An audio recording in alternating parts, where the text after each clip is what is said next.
तर राष्ट्रवादी शरदचंद्र पवार गटानं सुप्रीम कोर्टात एक अर्ज दाखल करत अजित पवार गटाला राष्ट्रवादी पक्षाचं मूळ नाव आणि चिन्ह वापरण्यास देऊ नये अशी मागणी केली आहे। विधानसभा निवडणुकांसाठी अजित पवार गटाला नवं चिन्ह द्यावं अशी मागणी दाखल केलेल्या अर्जातनं शरद पवार गटानं कोर्टाला केली आहे आणि एक विनंतीच केली आहे।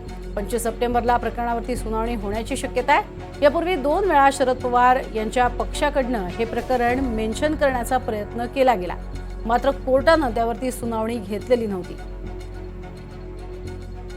त्यामुळे एकीकडे निवडणूक आयोगानं जे पक्षचिन्ह शरद पवारांचं अजित पवार यांना देऊ केले, त्यावरती आता महत्त्वाचा निर्णय हा सर्वोच्च न्यायालयात कधी लागतो हे पाहणं महत्त्वाचं आहे।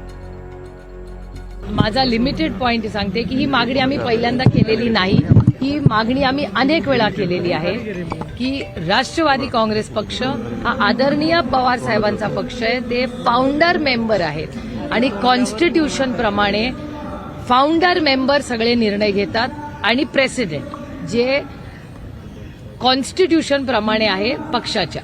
आता दुर्दैवाने अदृश्य शक्तींनी आमचं कॉन्स्टिट्यूशन पूर्णपणे डावलून तो पक्ष आणि चिन्ह एका वेगळ्या गटाला दिलेलं आहे। आमची लढाई ही कोर्टात चाललेली आहे की जसं आम्हाला नवीन चिन्ह देण्यात आलं तसं कन्फ्युजन आणि केस लॉजिकल एंड पर्यंत जाईस्तोवर दोन्ही बाजू ज्या लढत आहेत, म्हणजे आम्हाला तर नवीन ऑलरेडी दिलेलंच आहे, तसं त्यांनाही नवीन चिन्ह द्यावं ही यांची मागणी आणि आमची पहिल्यांदा मागणी केलेली नाही, आम्ही अनेक वेळा ही मागणी केलेली आहे।